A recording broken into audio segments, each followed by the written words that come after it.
उम्मीद करती हूँ आप सब खैरियत से होंगे। जी मैथमेटिक्स में खुशामदीद। बिस्मिल्लाहिर्रहमानिर्रहीम। आज हम जो है ग्रेड 10 की मैथ्स का आगाज़ करने जा रहे हैं। ग्रेड 10 की मैथ्स जो है वो बहुत इंपॉर्टेंट है। इंपॉर्टेंट इस लिहाज से ग्रेड 9 और 10 दोनों ही बहुत इंपॉर्टेंट है, क्योंकि ग्रेड 9 और 10 से आपकी बेसिस बनती हैं। बेसिस इस तरह से जब आप आगे कॉलेज लेवल पर जाते हैं, यूनिवर्सिटी लेवल पर जाते हैं, आप किसी भी फील्ड में जाते हैं, आप चाहे फ़िज़िक्स को पढ़ें, आप चाहे केमिस्ट्री पढ़ें, आप चाहे मैथ पढ़ें, आप स्टैट्स ले लें, आप इकनॉमिक्स ले लें, इन सब सब्जेक्ट्स में, कंप्यूटर ले लें, इन सब में आपकी मैथ की बेसिस जो है वो ठीक होनी चाहिए, अच्छी होनी चाहिए। आपको मैथ्स आएगी तो ही आप कर सकेंगे, आगे कर सकेंगे। इसलिए जो है ग्रेड 10 की मैथ्स और ग्रेड 9 की मैथ्स दोनों ही बहुत इंपॉर्टेंट हैं। तो आज जो हमने चैप्टर स्टार्ट करने हैं वो क्वाड्रेटिक इक्वेशन है। वैसे जो ग्रेड 10 की मैथ्स है वो 2 पोर्शन पे डिवाइड है। एक जो है जिसमें हमारे पास फर्स्ट 6 चैप्टर्स हैं, क्वाड्रेटिक इक्वेशन की थ्योरी है, वेरिएशंस हैं, देन पार्शियल फ्रैक्शन है, सेट्स एंड फंक्शन हमारे पास एक चैप्टर है, फिर बेसिक स्टैटिस्टिक का एक चैप्टर है। देन हमारे पास सारा जो पोर्शन है वो ज्योमेट्री वाला आता है, जो ट्रिग्नोमेट्री बेसिस पे है। ठीक है, तो हमारे पास जो ग्रेड 10 की मैथ है वो इंपॉर्टेंट है, बार बार बता रही हूँ। तो इसलिए आप लोगों ने कोशिश करनी है कि कोई भी लेक्चर मिस नहीं करना। इंशाल्लाह आज के बाद बाकायदा रोज़ एक लेक्चर ग्रेड 10 का जो है अपलोड किया जाएगा और उसमें आपको इसकी मैथ सिखाई जाएगी। तो अब आते हैं हम अपने फर्स्ट लेक्चर की तरफ। फर्स्ट लेक्चर जो है हमने चैप्टर 1 का आगाज़ करना है। चैप्टर 1 जो है वो है क्वाड्रेटिक इक्वेशन। अब क्वाड्रेटिक इक्वेशन होती क्या है ये देखते हैं। इक्वेशन का आपको पता है कि इक्वेशन वो होती है कि जिसमें आपको कोई एक वेरिएबल गिवन हो।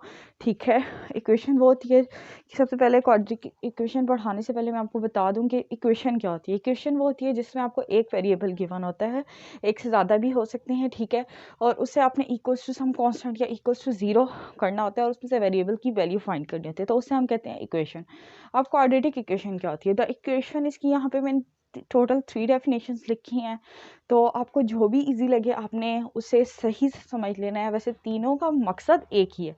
ठीक है, तो आते हैं अब इसकी फर्स्ट डेफिनेशन पे, जो मैंने आगे ब्रैकेट में लिखी हुई है। Quadratic equation, the equation of second degree, ऐसी इक्वेशन जिसमें डिग्री सेकेंड हो। डिग्री क्या होती है? जो हमें एक वेरिएबल या पॉलिनोमियल गिवन होता है। जैसे हमारे पास अगर इक्वेशन है एक्स में, ठीक है, हम कहते हैं, मैं फॉर एग्जांपल यहाँ पे एक इक्वेशन लिख लेती हूँ। साइड पे यहाँ पे जगह थोड़ी कम है तो यहाँ लिख रही हूँ। मैंने इक्वेशन लिखी 2x + 3 = 0। ये मेरे पास एक इक्वेशन आ गई, ये वेरिएबल है, ये जो x है ये वेरिएबल है। ठीक है, तो ऐसी इक्वेशन जिसमें जो वेरिएबल है उसकी पावर, मतलब जो हाईएस्ट पावर होती है उसे कहते हैं हम डिग्री। ठीक है, उसकी हाईएस्ट पावर क्या हो? सेकंड हो, मतलब 2 हो।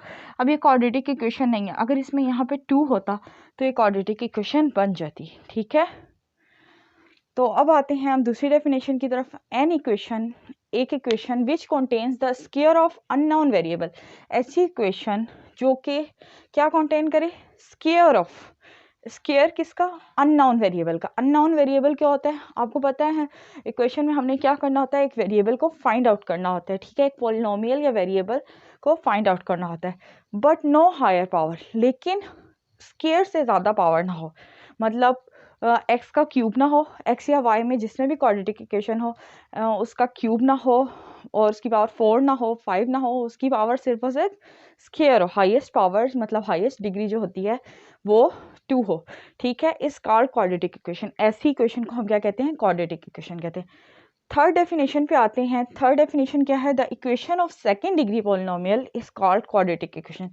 अब पॉलिनोमियल क्या होता है? पॉलिनोमियल जो होता है हमारे पास ये वेरिएबल जो होता है जिसकी हम वैल्यू फाइंड करते हैं। ठीक है, तो उसे हम कहते हैं पॉलिनोमियल। ठीक है, तो ये उन्होंने कहा कि ऐसी इक्वेशन जिसकी सेकेंड डिग्री हो, मतलब डिग्री, अब मैंने आपको बता दिया कि जो हाईएस्ट पावर होती है इक्वेशन में। फॉर एग्जांपल मैं यहाँ पे एक और इक्वेशन लिखती हूँ, 3x³ + 2x² + x + 1 = 0। अब इसमें हाईएस्ट पावर क्या है? 3 है। ठीक है, x की हाईएस्ट पावर 3 है, तो इस इक्वेशन की डिग्री क्या हुई? 3 हुई। अगर मैं इसमें से ये टर्म रिमूव कर देती हूँ तो इसकी हाईएस्ट पावर क्या होगी? 2 होगी।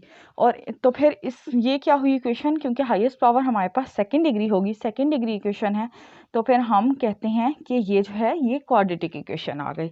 ठीक है, अब क्वाड्रेटिक इक्वेशन की जनरल फॉर्म पे आते हैं। इसकी जो जनरल फॉर्म होती है वो हम ऐसे लिखते हैं ax² plus bx plus c। अब a, b और c हमारे पास कोई भी नंबर्स होते हैं। कौन से नंबर्स? Real numbers. अब आपने ग्रेड 9 में बहुत जो है डिटेल में रियल नंबर्स और कॉम्प्लेक्स नंबर्स पढ़े हैं।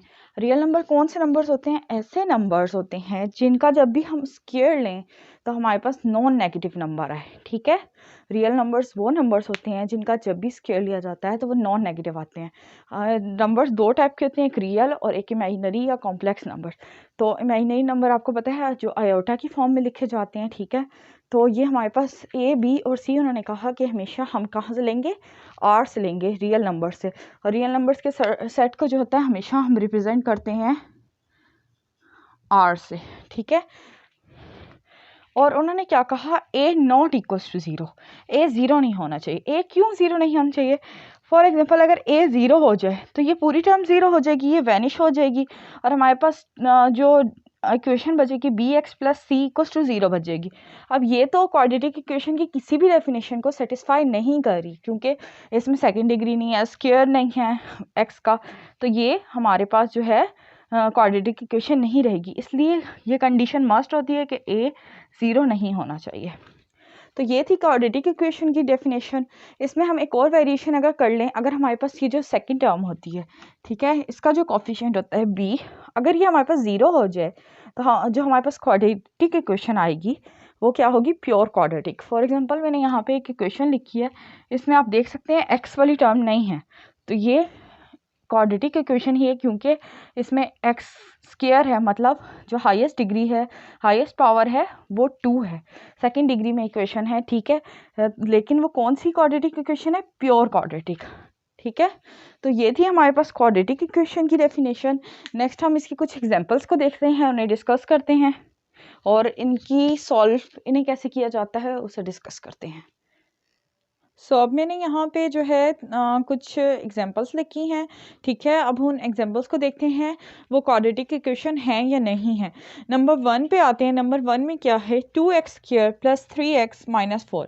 हमने क्या कहा था? जो हमारे पास ये पॉलिनोमियल होता है जो x है, ठीक है, इसकी हाईएस्ट डिग्री कितनी होनी चाहिए? 2 होनी चाहिए। अब यहाँ पे देखें आप इक्वेशन में, ठीक है, इसकी हाईएस्ट डिग्री 2 है और हमारे पास जो दूसरी कंडीशन थी वो ये थी कि जो x का कोफिशिएंट है वो नॉट इक्वल टू ज़ीरो होना चाहिए। यहाँ पे 2 है इसका कोफिशिएंट, मतलब ये नॉट इक्वल टू ज़ीरो है, तो ये हमारे पास क्वाड्रेटिक इक्वेशन है।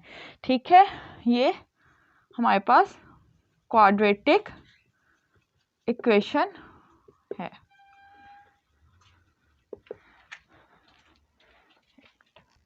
नेक्स्ट पे आते हैं। नेक्स्ट एग्जांपल है हमारे पास x प्लस 2 x माइनस 3। अब ये क्वाड्रेटिक इक्वेशन है या नहीं है, इसे चेक करते हैं। सबसे पहले तो हम क्या कर लेते हैं, इसे स्टैंडर्ड फॉर्म में लिखेंगे। स्टैंडर्ड फॉर्म क्या होती है? क्वाड्रेटिक इक्वेशन की जो फॉर्म हमने पढ़ी थी, स्टैंडर्ड फॉर्म वो होती है ax² plus bx plus c equals to zero. इस फॉर्म में लिख लें तो हमें पता चल जाएगा कि क्वाड्रेटिक इक्वेशन है। क्योंकि ये फैक्टराइज फॉर्म में लिखी है तो हम इसे मल्टीप्लाई करते हैं। x प्लस 2 x माइनस 3 को जब मल्टीप्लाई करेंगे हम, तो हमारे पास जो आंसर आएगा, x को पहले इस पूरी टर्म से मल्टीप्लाई करते हैं तो x² माइनस 3x, फिर 2 को इस पूरी टर्म से मल्टीप्लाई करते हैं plus 2x minus 3 2 6 equals to zero आ गई इसकी नेक्स्ट फॉर्म। उसके बाद ये आ गई, इसे सॉल्व कर लेते हैं। x² minus 3x plus 2x minus x हो गया, 3 माइनस 2 1 होता है, तो माइनस 6 इक्वल्स टू ज़ीरो। अब यहाँ पे देखें ये क्वाड्रेटिक इक्वेशन की जो है डेफिनेशन को सेटिस्फाई करता है या नहीं करता।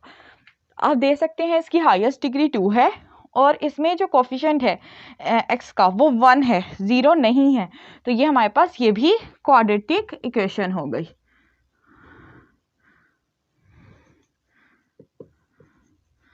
ठीक है, थर्ड पे देखते हैं ये हमारे पास क्वाड्रेटिक है या नहीं है।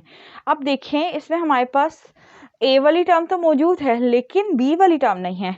देखें ax² प्लस bx होता है ना, ठीक है, तो ऐसे ही क्वाड्रेटिक है, तो ये क्वाड्रेटिक क्योंकि क्वाड्रेटिक इक्वेशन की दोनों कंडीशंस को सेटिस्फाई कर रही है, हाईएस्ट डिग्री 2 है और हमारे पास जो कोफिशिएंट है 9/2, मतलब इसके साथ जो एक्स स्क्वायर के साथ जो कोफिशिएंट है वो नॉट इक्वल टू 0 है। तो हमारे पास ये है तो क्वाड्रेटिक, लेकिन ये कौन सी क्वाड्रेटिक इक्वेशन हुई, ये प्योर क्वाड्रेटिक हुई। प्योर क्वाड्रेटिक कैसे, क्योंकि बिकॉज b इक्वल्स टू 0, जो सेकेंड टर्म है x वाली टर्म इसमें नहीं गिवन, वैनिश हुई है, मतलब गायब हुई है, तो ये हमारे पास प्योर क्वाड्रेटिक हुई। नंबर 4 एग्जांपल को देखते हैं। x को पहले मल्टीप्लाई करते हैं इस सब से, एक्स स्क्वायर माइनस 2x, फिर 2 को मल्टीप्लाई करते हैं इस टर्म से प्लस 2x, 2 मल्टीप्लाई बाई 2 और प्लस माइनस है तो माइनस आ जाएगा, -4 इक्वल्स टू 0। ये देखें ये टर्म कैंसिल हो गई क्योंकि सेम थी और प्लस माइनस था, तो हमारे पास बचा x square -4 equals to 0।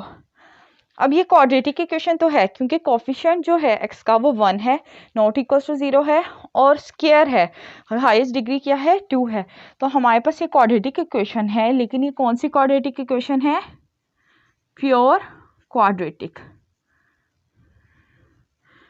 Pure quadratic की डेफिनेशन को अच्छे से समझ लेना क्योंकि ऑब्जेक्टिव पॉइंट ऑफ व्यू से अच्छा क्वेश्चन है कि आपको कोई भी क्वाड्रेटिक इक्वेशन गिवन हो, उससे कह दिया हो कि ये कौन सी इक्वेशन है, क्वाड्रेटिक इक्वेशन है, प्योर क्वाड्रेटिक इक्वेशन, या कोई और एक दो नेम्स दे दिए हो तो आपने उसमें से बताना होगा। अब आते हैं हम क्वाड्रेटिक इक्वेशन को सॉल्व कैसे करते हैं, उसका सॉल्विंग का मेथड क्या है, उस प्रोसीजर को देखते हैं। सो नेक्स्ट जो हमने पढ़ना है वो है methods to solve quadratic equation, यानी कि क्वाड्रेटिक इक्वेशन को कैसे सॉल्व किया जाता है। वैसे तो क्वाड्रेटिक इक्वेशन को सॉल्व करने के हमारे पास इनफाइनाइट मेथड्स होते हैं, लेकिन जिन मेथड से आपने डील करना है, मतलब ये कि जो मेथड्स आपको पढ़ाए जाएंगे ग्रेड 9 में, तो वो ग्रेड 10 में सॉरी, वो हैं फैक्टराइजेशन, कंप्लीटिंग स्क्वायर और क्वाड्रेटिक फार्मूला। ये 3 मेथड्स हैं जिसमें से आप फैक्टराइजेशन और कंप्लीटिंग स्क्वायर से बखूबी वाकिफ़ हैं। फैक्टराइजेशन और कंप्लीटिंग स्क्वायर आपने छोटी क्लासेस में 6, 7, 8 में भी पढ़ा है। जब आपने अलजेब्रा पढ़ा है तो उसमें आपने फैक्टराइजेशंस भी की हैं, कंप्लीटिंग स्क्वायर भी की है, लेकिन जो क्वाड्रेटिक फार्मूला है वो आपके लिए बिल्कुल न्यू है। एक्सरसाइज 1.1 में जो है हमने करना है, फर्स्ट एक्सरसाइज में जो 2 मेथड यूज़ करने हैं वो फैक्टराइजेशन और कंप्लीटिंग स्क्वायर। नेक्स्ट एक्सरसाइज में हम इंशाल्लाह क्वाड्रेटिक फार्मूला डिराइव करेंगे कि वो होता क्या है, उसका यूज़ कैसे है, उसे अप्लाई कैसे करते हैं, उसके क्वेश्चंस कौन से होते हैं और हमने वो कहाँ लगाना है, कब लगाना है, तो वो हम तब करेंगे। तो फैक्टराइजेशन क्या होती है, फैक्टराइजेशन आपको पता है, फैक्टराइजेशन से पता चलता है कि तोड़ना फोड़ना। आपको याद हो कि आप जब भी कोई इक्वेशन पढ़ते थे 2x cube plus 3x square plus x plus 1 equal to 0, इस तरह की हो 2x square plus x equal to 0, इस टाइप की हो, तो जब इन इक्वेशंस को में से कुछ कॉमन आ जाता था, कोई फैक्टर कॉमन आता था, तो हम उसे फैक्टराइजेशन से करते थे, या इनको डिवीजन सिंथेटिक डिवीजन से करते थे तो इनकी फैक्टराइजेशन होती थी। ठीक है, तो सेम इसी तरह हम फैक्टराइजेशन करेंगे। कंप्लीटिंग स्क्वायर क्या होता है, कंप्लीटिंग स्क्वायर आपने एक फार्मूला पढ़ा है, a प्लस बी का whole square equals to a square plus B square plus 2ab। Similarly minus के लिए भी होता है, माइनस के लिए सिर्फ यहाँ पे साइन चेंज हो जाता है। ठीक है, तो ये होता है कंप्लीटिंग स्क्वायर का फॉर्मूला। ठीक है, आपने same as it is pattern पे, जैसे आपने छोटी क्लासेस में जो है ये कंप्लीटिंग स्क्वायर से इक्वेशन सॉल्व की थी, इस तरह आपने क्या करना होता है, इसमें जो है कंप्लीट करना होता है स्क्वायर।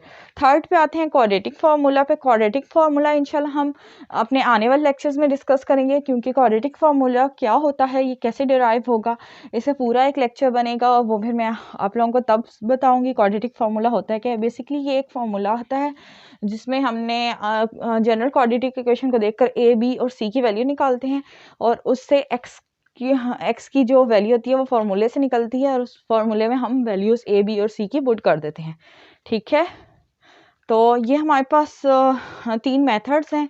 अब हम डिस्कस करते हैं फर्स्ट मेथड को, फैक्टराइजेशन को, कि वो कैसे होगा।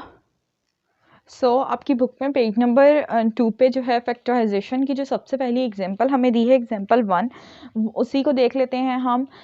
उसी को सॉल्व करके साथ साथ मैं आपको स्टेप्स भी बताऊंगी कि हमने फैक्टराइजेशन को कैसे करना है, क्योंकि ऐसे बच्चों को समझ नहीं आती जब तक स्टेप वाइज ना बताएं।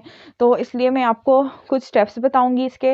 अगर आप उन स्टेप्स को याद करेंगे या उन्हीं स्टेप्स के हिसाब से क्वेश्चंस की प्रैक्टिस करेंगे तो वो खुद ही आपके माइंड में रिवाइंड होते रहेंगे, ठीक है। तो अब इसे सॉल्व करने का मेथड क्या है, जो हमारे पास 3x² - 6x = x + 20 है। तो ये क्वाड्रेटिक इक्वेशन क्योंकि हायर डिग्री 2 है और जो x² का कोफिशिएंट है वो नॉट इक्वल टू 0 है। लेकिन अब इसे सॉल्व कैसे करते हैं देखते हैं। जो हमारे पास सबसे पहले इसका स्टेप 1 क्या होगा। अब स्टेप 1 जो है, स्टेप 1 है राइट इक्वेशन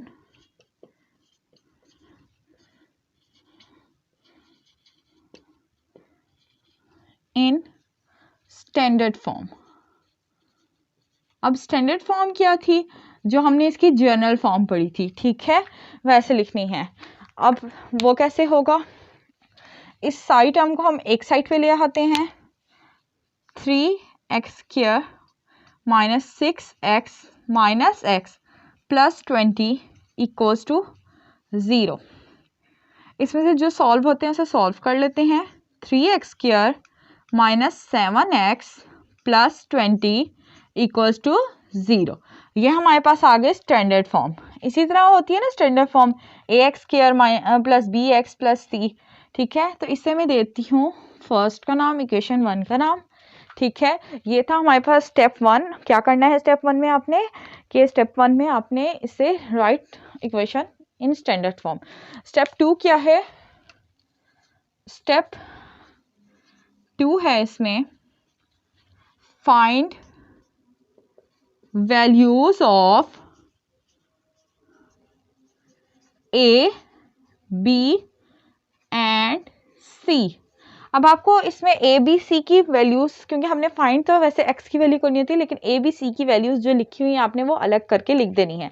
अब यहाँ पे A हमारे पास क्या है, A है 3, B है -7, क्योंकि जनरल इक्वेशन हमारे पास क्या होती है, जनरल इक्वेशन यहाँ मैं लिख देती हूँ, ax² + bx + c = 0। इस इक्वेशन से कंपेयर करना है हमने 1 को, देखना है क्या क्या वैल्यूज हैं। जनरल इक्वेशन में हमारे पास यहाँ पे एडिशन का साइन होता है, तो हमारे पास -7 है, b की वैल्यू निकलती है और c है 20, ठीक है। ये हमारे पास स्टेप 2 आता है। स्टेप 3 हमारे पास क्या होगा, स्टेप 3 में हमने क्या करना होता है, स्टेप 3 है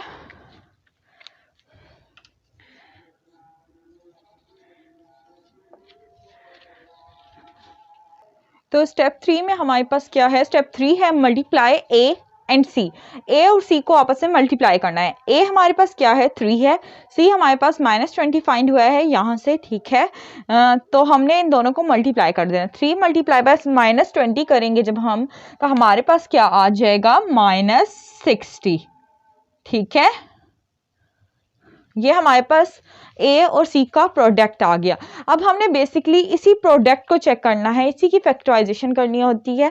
इसकी फैक्टराइजेशन कुछ इस तरह से करनी होती है कि जब हम इन्हें मल्टीप्लाई करें फैक्टर्स को, तो हमारे पास A और C आए, और जब ऐड करें तो हमारे पास B आना चाहिए आंसर।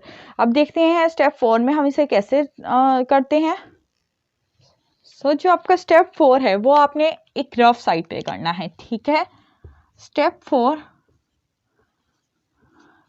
आपका रफ साइड पे होगा। वो कैसे होगा, जो 60 है आपने उसका -60 है वैसे तो, लेकिन अभी आपने क्या करना है, जो माइनस के अलावा है उसका एलसीएम ले लेना है। जब एलसीएम लेते हैं तो आपको पता है एलसीएम इसी तरह लेते हैं, 2 से डिवाइड किया 30 आ गया, 2 से डिवाइड किया 15 आ गया, 3 से डिवाइड किया 5 आ गया, और 5 से डिवाइड किया 1 आ गया। अब इसके फैक्टर्स क्या बने, 2 × 2 × 3 × 5 = 60। अब हमने क्या करना है, इसमें हमने ऐसे वेक्टर्स बनाने हैं कि जब उन्हें ऐड करें तो हमारे पास -7 आए, ठीक है। तो और जब मल्टीप्लाई करें तो 60 आए, मतलब -60 आना चाहिए क्योंकि यहाँ पे ये हमारे पास माइनस में है। अब ये देखते हैं, देखें 2 × 2 4, 4 × 3 12। अगर मैं इसे 12 कर देती हूँ × 5 = 60। उसके अलावा जो ये माइनस था, माइनस भी साथ लगाना है। अगर मैं ये फैक्टर बनाती हूँ -12 × 5 = -60 आता है। और इसी तरह मैं इसका फैक्टर, ये अब आपने खुद थोड़ी सी अपनी ट्रिक्स इस्तेमाल करनी है और इनके फैक्टराइजेशन करनी है। -12 + 5 = -7 और हमें यही चाहिए था -7। हमने जो फैक्टराइजेशन करनी होती है वो इसकी करनी होती है, ठीक है। लेकिन इसकी फैक्टराइजेशन ऐसे करनी होती है कि जब हम इसे सम करें तो हमारे पास दोबारा से यही आंसर आए और मल्टीप्लाई करें आपस में इसके फैक्टर्स को तो हमारे पास ये आए। तो अब स्टेप 5 में हम कैसे लिखेंगे? स्टेप 5 जो है वो हम कह देंगे कि equation 1 can be written as, कैसे लिखी जाएगी? इसे फैक्टराइज करके लिखेंगे। मतलब स्टेप 5 क्या है? फैक्टराइज वाला है, ठीक है।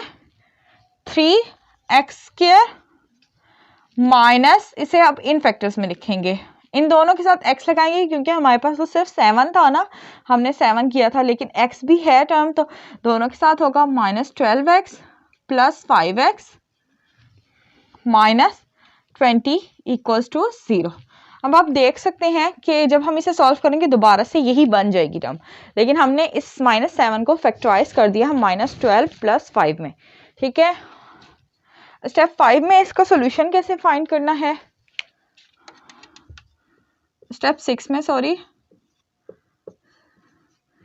सॉल्व कैसे करना है इसे, ठीक है। अब हमने क्या करना होता है, इसे मैं साइड पे कर देती हूँ क्योंकि रफ वर्क था। इसे सॉल्व क्या करना होता है, हमने देखना होता है जो हमारे पास फर्स्ट टर्म जो होती हैं उनमें से क्या कॉमन आ रहा है, सेकंड टर्म्स में से क्या कॉमन आ रहा है। अब देखें 3x² - 12x, इसमें से कॉमन 3x आ रहा है। अगर मैं 3x लेती हूँ अंदर बच जाएगा x, माइनस इनसे 3x कॉमन आ गया तो यहाँ पे -4 हो गया, +3 लिया था तो माइनस बचेगा। अब यहाँ पे क्या होता है, x तो ये दोनों टर्म्स के साथ नहीं है, वो कॉमन नहीं आ सकता, लेकिन 5 आ सकता है क्योंकि 5 इसका भी जो है हमारे पास फैक्टर है, ये भी है। 5 कॉमन लेती हूँ, x -4 अंदर बच जाएगा = 0। अब इसके फैक्टर्स को लिखेंगे कैसे? x -4 3x + 5 = 0। अब इन्हें सॉल्व कैसे करना है? सॉल्व ऐसे करना होता है x -4 = 0, और या तो ये बात सही है या ये बात सही है, क्योंकि देखें दो जब प्रोडक्ट =0 होता है, a × b = 0, तो इसका मतलब है या तो a 0 था या b 0 था, कोई 0 था तभी तो मल्टीप्लिकेशन 0 ही। और 3x + 5 = 0। इधर से x की वैल्यू फाइंड होगी, x = 4, और यहाँ से x की वैल्यू फाइंड होगी, x = -5/3। फिर इसके बाद आपने क्या करना है, लास्ट स्टेप क्या है? स्टेप 7 सॉल्यूशन सेट लिखना है।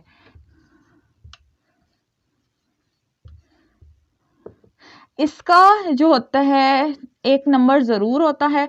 अगर आप क्वेश्चन छोड़ देते हैं, क्वेश्चन यहाँ तक कर लेते हैं, 1 या 2 नंबर होते हैं, और आप सॉल्यूशन सेट नहीं लिखते तो आपको नंबर नहीं मिलते, ठीक है। तो आप लिख देंगे सो सॉल्यूशन सेट इज, अब सॉल्यूशन सेट लिखने को क्या मेथड होता है, आपने कर्ली ब्रैकेट में जो भी हमारे पास 1 या 2 जो भी आंसर्स आ रहे हैं वो लिखना होता है। हमारा आंसर आया 4 और -5/3। तो ये थी फैक्टराइजेशन की एग्जांपल जो हमने अभी की है। दोबारा से इसके स्टेप्स रिवाइंड कर लेते हैं। स्टेप 1 पे हमने क्या करना है, इक्वेशन को स्टैंडर्ड फॉर्म में लिखना है। स्टेप 2 में हमने उसकी वैल्यूज़ a, b और c फाइंड कर लेनी है। स्टेप 3 में हमने a और c को मल्टीप्लाई करना है। स्टेप 5 में हमने उसकी फैक्टराइजेशन कर देनी है। स्टेप 6 में हमने उसे सॉल्व करना है, x की वैल्यूज़ फाइंड करनी है। स्टेप 7 में हमने सॉल्यूशन सेट लिखना है। और बीच में जो स्टेप्स 4 मैंने आपको नहीं बताया क्योंकि वो अपने रफ में करना है, साइड पे वर्क करना करना है, ठीक है। लेकिन क्योंकि 9th में आपने रफ वर्क की, आपको साइड पे जगह शीट पे होती है, तो आप अपनी शीट पे भी साइड पे कर सकते हैं, ठीक है। लेकिन अगर आप उसे करें तो वो मस्ट है, ठीक है। अगर आप इन स्टेप्स को बेशक मेंशन ना करें, step 1, step 2, step 3, step 4, step 5, लेकिन आप जो है इस तरतीब से अगर आप अपना क्वेश्चन सॉल्व करेंगे तो आपको जो है कोई भी प्रॉब्लम नहीं होगी। इसके अलावा अगर आप डायरेक्ट करना चाहते हैं तो इस स्टेप के बाद आपने डायरेक्ट यहाँ से लिख दिया और ये आंसर आ गया, तो ये भी आपका क्वेश्चन ठीक हुआ। लेकिन अगर आप ये वैल्यूज फाइंड करके लिखेंगे तो ये आपका ज़्यादा वैलिड क्वेश्चन होगा कि एग्जामिनर को भी पता चलेगा कि आपका जो है ना आपका नॉलेज है क्वेश्चन सॉल्व करने की, आपका इंप्रेशन अच्छा बढ़ेगा, ठीक है। इसी की हमने एक और एग्जांपल हमारी बुक में गिवन है, एग्जांपल 2, उसे देखते हैं। अब वो जो है वो एग्जांपल है प्योर क्वाड्रेटिक की, अब उसे भी चेक कर लेते हैं। सॉरी, प्योर क्वाड्रेटिक की नहीं है, लेकिन उसे चेक कर लेते हैं एग्जांपल को। जो पेज नंबर 3 पे एग्जांपल 2 गिवन है वो कुछ इस तरह से है, 5x² = 30x। ऑफ कोर्स ये क्वाड्रेटिक इक्वेशन है क्योंकि पॉलिनोमियल की डिग्री, हाईएस्ट डिग्री क्या है, 2 है, ठीक है। अब इसे सॉल्व कैसे करना है, ये सिंपल है क्योंकि इसमें थर्ड टर्म तो है ही नहीं। 5x² - 30x, जब आपके पास थर्ड टर्म ना हो सी वाली तो सॉल्व करना ज़्यादा ईजी हो जाता है। तो इसमें से आप देखें क्या चीज़ कॉमन आती है, इसका फैक्टराइज कैसे करते हैं, 5x कॉमन आता है, इधर बच गया x और यहाँ से x भी कॉमन हो गया और 5 भी, तो 5 कितने साथ 30 होता है, 5 6 और, तो -6 बच गया = 0। अब हमारे पास फैक्टर्स क्या बने, 5x और x - 6। जब हम इन फैक्टर्स को आपस में दोबारा से मल्टीप्लाई करते हैं तो हमारे पास गिवन क्वेश्चन बन जाता है, ठीक है। तो अब हम इसका आंसर कैसे फाइंड करेंगे, 5x = 0 और x - 6 = 0। यहाँ से x की वैल्यू हमारे पास 6 आ गई और x = 0, क्योंकि 5 दूसरी साइड पे जाके 0 ही हो जाएगा। तो हमारे पास सॉल्यूशन सेट क्या आया,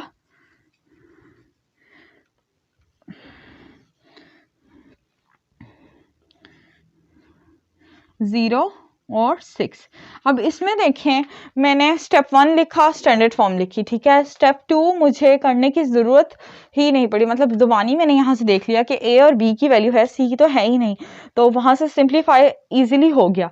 तो आपने अपने माइंड को फैक्टराइजेशन करते हुए अपने माइंड को जो है हाजिर रखना है, ताकि आपको जब फैक्टराइज करें तो आपको समझ आए कि आपने कौन सी ट्रिक यूज़ करनी है, क्वेश्चन किस टाइप का है, आपने किस तरह जो है इसे सॉल्व करना है।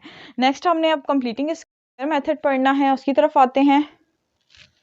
कंप्लीटिंग स्क्वायर है, उसकी एग्जांपल मैंने आपके सामने लिखी है, पेज नंबर 3 पे गिवन है। उसकी एग्जांपल क्या है, x² - 3x - 4 = 0।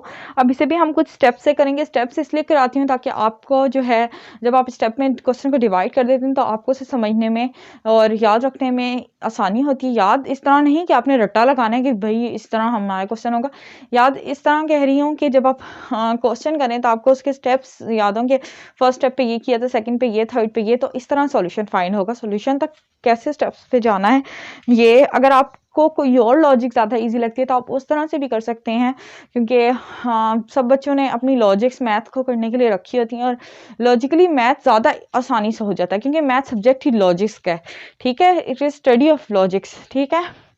तो अब आते हैं हम अपने क्वेश्चन पे। क्वेश्चन हमारा क्या है, x² - 3x - 4 = 0। इसका स्टेप 1 क्या होता है कंप्लीटिंग स्क्वायर के लिए, स्टेप 1 जो है वो हमारे पास है shift constant to right hand side.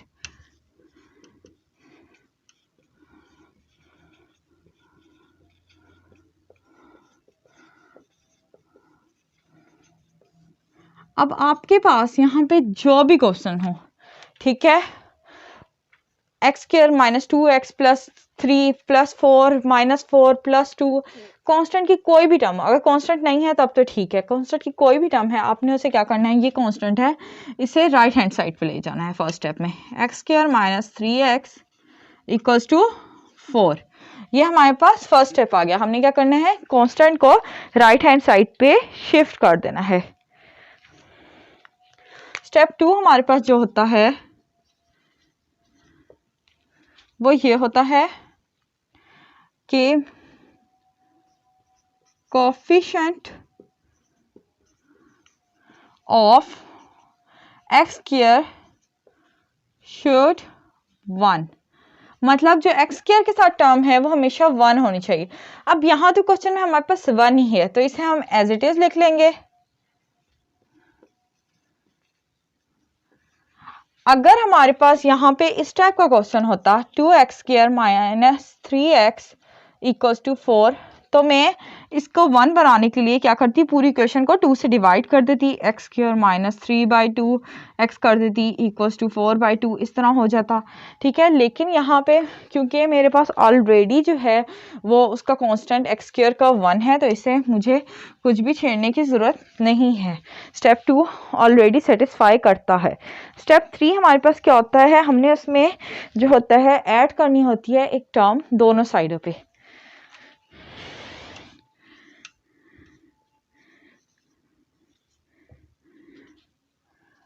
Add square of term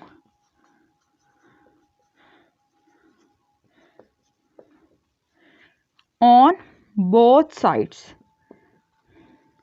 अब हमें कैसे पता चले कि हमने इसे, मैं नेक्स्ट पेज पे नेक्स्ट साइड पे लिखूंगी। अब हमें कैसे पता चले कि हमने कौन सी जो है टर्म को ऐड करना है या कौन सी टर्म को सबट्रैक्ट करना है। ठीक है, अब हमने क्या करना है, यहाँ पे जो भी हमें b की वैल्यू गिवन है, ठीक है, आपने उसे रफ साइड पे, एक का मैं आपको रफ स्टेप बता रही हूँ, यहाँ पे भी हमारे पास स्टेप 4 जो है रफ आया है। रफ में क्या करना है स्टेप 4 में कि आपके पास जो भी टर्म है, जैसे मेरे पास यहाँ पे -3x वो b की टर्म थी, ठीक है, तो उसे मैंने bx को मैंने यहाँ लिख लिया, b जो सेकंड टर्म होती है ना उसे यहाँ पूरा लिख लिया, सिर्फ b को नहीं, साथ जो x है उसे भी 3x। और उससे हमेशा अगर मेरे पास यहाँ पे 5x होता प्लस 9/2 या 9/2x होता माइनस 1/2 x होता, कुछ भी टर्म होती, उसे क्या करना होता है, मल्टीप्लाई करना होता है 1/2x से। तो मैं इन सब को सॉल्व करने के लिए भी क्या करती, 1/2x से मल्टीप्लाई कर देती। ठीक है, अब यहाँ पे देखें x कैंसिल हो गया, हमारे पास क्या आंसर आया, -3/2। अब ये जो आंसर आया, हमने इसी जो ये टर्म होती है ये हमने बेसिकली यहाँ पे ऐड भी करनी है और जो है सबट्रैक्ट भी करनी है, मतलब दोनों साइड पे ऐड करनी है, हमने इस साइड भी और उस साइड भी ऐड करनी है। इसका क्या, स्क्वायर। अब कैसे आपने टर्म फाइंड करनी है इसका मैंने आपको ट्रिक बता दी है। बच्चे बहुत कंफ्यूज होते हैं कि टर्म उन्हें समझ नहीं आ रही होती।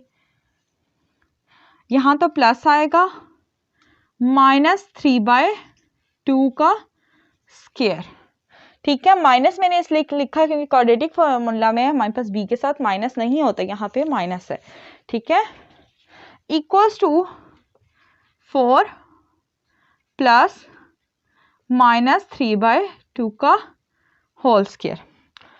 अब माइनस से तो स्क्वायर पे फर्क नहीं पड़ता, इसलिए मैं इसे 3/2 भी लिख सकती हूँ। स्टेप 5 में हमने इसे बस सॉल्व करना है, ठीक है, तो इसे सॉल्व कैसे करना है, x square minus 3x minus square पे फर्क नहीं पड़ता, जब भी माइनस टर्म का स्क्वायर लें तो वो स्क्वायर ही आता है, तो इसे मैं लिख दूंगी प्लस 3/2 का स्क्वायर इक्वल्स टू 4 प्लस 3/2 का स्क्वायर। ठीक है, अब हमने जो हमारे पास एक जो है a प्लस बी स्क्वायर का जो है फॉर्मूला बन गया, अब हमने इसे डिस्क्लोज करना है दोबारा से, मतलब अब हमने इसे स्क्वायर को बंद करना है। अब उसे कैसे बंद करेंगे, ये जो फर्स्ट टर्म होती है ये स्क्वायर के बगैर लिखते हैं, जो स्क्वायर वाला कोफिशिएंट होता है x है हमारे पास तो x लिखेंगे। सेकंड पे हमने b की जगह क्या लिखना होता है, हमारे पास ये होता है ना a प्लस b का होल स्क्वायर, हमने ये बनाना है, a की जगह हमारे पास ये आ गया, b की जगह हमारे पास ये वाली जो हमने टर्म ऐड की होती है वो आती है 3/2 स्क्वायर, और बीच में साइन क्या आए, प्लस आए या माइनस आए, क्योंकि ये फॉर्मूला प्लस माइनस दोनों के लिए होता है, तो वो हमने ये टर्म देखनी है। इस टर्म के साथ क्या साइन है, माइनस है, तो हमने माइनस ही लगाना है, तो ये हमारा स्क्वायर क्लोज हो गया। और यहाँ पे हमने इस साइड पे सॉल्व कर लेना है। 4 + 3 का स्क्वायर 9 और 2 का स्क्वायर 4। इधर से सॉल्व करके वैल्यू फाइंड करते हैं। इसका एलसीएम लेंगे, 4 आएगा। 4 × 4 16 + 9, ये आ जाएगा हमारे पास 25/4 x - 3/2 का स्क्वायर। अब हमने यहाँ पे आगे जो नेक्स्ट स्टेप क्या करना है, हमने इसका स्क्वायर रूट ले लेना है। तो मैं यहाँ से रेस करूँगी, मैं ये इतना हिस्सा रेस कर रही हूँ।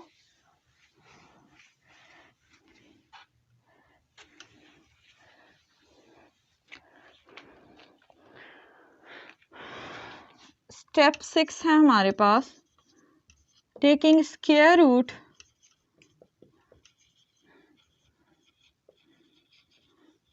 मतलब हमने दोनों साइड पे स्क्वायर रूट ले लिया। x - 3/2 का स्क्वायर रूट आया तो ये कैंसिल हो गया। स्क्वायर था 25/4 का स्क्वायर रूट जब हम लेंगे तो हमारे पास बच जाएगा 25 का स्क्वायर 5, 5/2 प्लस माइनस आएगा क्योंकि स्क्वायर रूट जब भी ओपन करते हैं तो प्लस माइनस आता है। x - 3/2 ये हमारे पास टर्म आ गया। अब हमने एक दफ़ा x - 2 को इक्वल्स टू 5/2 लेकर सॉल्व करना है, एक दफ़ा -5/2। x - 3/2 इक्वल्स टू 5/2 और x - 3/2 इक्वल्स टू -5/2। अब इसे सॉल्व करते हैं, -3/2 को उधर ले जाते हैं। x = 5 माइनस है तो प्लस हो जाएगा 3/2। ये आ गया हमारे पास 8/2। 8/2 मतलब 4। x = 4 और यहाँ से x की वैल्यू फाइंड हुई। 3/2 उधर जाएगा तो हमारे पास -5 + 3/2 तो -2/2 मतलब -1 x की वैल्यू। तो हम यहाँ पे सोल्यूशन सेट लिख देंगे। सोल्यूशन सेट को हम इस तरह भी लिख सकते हैं, सोल्यूशन सेट भी, और इसे हम SS भी लिखते हैं। ठीक है, तो सोल्यूशन सेट हमारे पास क्या आएगा, वैल्यूज़ आई हैं 4 और -1। तो स्टूडेंट्स ये था कंप्लीटिंग स्क्वायर मेथड। इसके भी हमने 6 स्टेप्स में इस क्वेश्चन को डिवाइड कर लिया है। ये आप पे डिपेंड करता है कि आप अपनी आसानी के लिए क्वेश्चन को कितने स्टेप्स में डिवाइड करते हैं। अगर आप इन्हीं स्टेप्स से करेंगे तो ये ज़्यादा आसान है। सबसे इजी मेथड मैंने आपको बताया कंप्लीटिंग स्क्वायर के लिए। अब इन्हें रिवाइज कर लेते हैं। सबसे पहले हमने क्या किया था, स्टेप 1 में हमने किया था shift constant to right hand side. जो भी इक्वेशन गिवन है उसमें सब जो कांस्टेंट हो उसे राइट हैंड साइड पे शिफ्ट कर लेना है। सेकंड स्टेप था कि coefficient of x square should be 1। Coefficient जो भी हमें गिवन है उसका एक्स का वो 1 होना चाहिए, एक्स स्क्वायर का 1 होना चाहिए। ठीक है, थर्ड स्टेप था हमने एक टर्म को ऐड और सब्ट्रैक्ट करना था। अब उस टर्म को ऐड और सब्ट्रैक्ट करने के लिए हम क्या करते हैं, bx को देखते हैं। bx जो भी है उसे हमने साइड पे लिखा, मल्टीप्लाई कर देना है। हमेशा किससे मल्टीप्लाई करना है, 1/2x से। ठीक है, तो हमारे पास जो आंसर आएगा उसका स्क्वायर दोनों साइड पे हम मतलब ऐड कर लेंगे। ठीक है, ऐड और सब्ट्रैक्ट का ये मतलब है कि दोनों साइड पे ऐड होगा। ऐड और सब्ट्रैक्ट इस तरह से भी हो सकता था ना, क्योंकि एक ही साइड पे अगर मैं करती ऐड और सब्ट्रैक्ट करती तो दूसरी साइड पे जाके वो ऐड ही होना था, सब्ट्रैक्शन भी। तो इसलिए मैंने एडिंग ऑन बोथ साइड लिख दिया था। तो उसके बाद हमारे पास स्टेप 4 जो है वो ये है कि हमने स्टेप 4 में क्या करना है कि स्टेप 4 में रफ वर्क करना था। 1/2x से डिवाइड करके हमने वो टर्म फाइंड की है। और स्टेप 5 में हमारे पास क्या है, हमने क्वेश्चन को सॉल्व करना है। ठीक है, स्टेप 6 में हमने हमारे पास जब स्क्वायर कंप्लीट हो जाता है तो हमने उसका स्क्वायर रूट लेना है और उसे सॉल्व करना है और सोल्यूशन सेट फाइंड कर लेना है स्टेप 7 में। ठीक है, तो ये था हमारे पास कंप्लीटिंग स्क्वायर। तो स्टूडेंट्स आज हमका लेक्चर बहुत इंपॉर्टेंट था। होप्स आप सबको समझ आया। अगर कोई फिर भी कन्फ्यूजन हो, कोई क्वेश्चन हो, कोई क्यूरी हो तो आप कमेंट सेक्शन में पूछ सकते हैं। इंशाल्लाह अब हमारी ग्रेड 10 की मैथ्स का बाकायदा आगाज़ हो चुका है। तो आपके जितने भी जानने वाले हैं, दोस्त हैं जो कोरोना की वजह से जो क्लासेस नहीं ले सके हैं, ऑनलाइन क्लासेस नहीं ले सके हैं, जो ट्यूशन्स नहीं जा सकते, क्योंकि नेट तो तकरीबन हर घर में अवेलेबल है, हर मोबाइल पे अवेलेबल है। पैकेज तो हर किसी ने किया होता है, नहीं तो अगर वो मतलब पढ़ना चाहते हैं और वो नहीं पढ़ पा रहे क्योंकि उनके पास फैसिलिटीज़ नहीं हैं, तो वीडियोस जो हमारी होती हैं वो इसीलिए होती हैं कि ताकि उन बच्चों तक जो है ना नॉलेज जा सके। क्योंकि बहुत से स्टूडेंट्स ऐसे हैं कि जो हैं ट्यूशन फ़ीस अफोर्ड नहीं कर सकते। आपको पता है 4 से 5-5 हज़ार पर सब्जेक्ट ट्यूशन फ़ीस होती है। तो वो अफोर्ड नहीं कर सकते। इसलिए जो है मैंने ये चैनल बनाया है ताकि उन स्टूडेंट्स की हेल्प हो सके। तो आप भी हमारा साथ दें ताकि हमारे चैनल ज़्यादा से ज़्यादा उन लोगों तक पहुंच सके कि जिन्हें इनकी ज़रूरत है, जो पढ़ना चाहते हैं, जो सीखना चाहते हैं, क्योंकि मैथ जो सब्जेक्ट है वो है ही सीखने वाला। तो इंशाल्लाह फिर अब नेक्स्ट लेक्चर में हम एक्सरसाइज 1.1 का बाकायदा आगाज़ करेंगे। तब तक के लिए अल्लाह हाफ़िज़, take care. In the end आप सबसे रिक्वेस्ट है, वीडियो अगर पसंद आई है तो लाइक भी करें, शेयर भी करें और कमेंट भी करें। कोई भी प्रॉब्लम हो, कोई क्यूरी हो तो कमेंट करें और हमारे चैनल को सब्सक्राइब करना और बेल आइकन को क्लिक करना मत भूलिएगा। अल्लाह हाफ़िज़।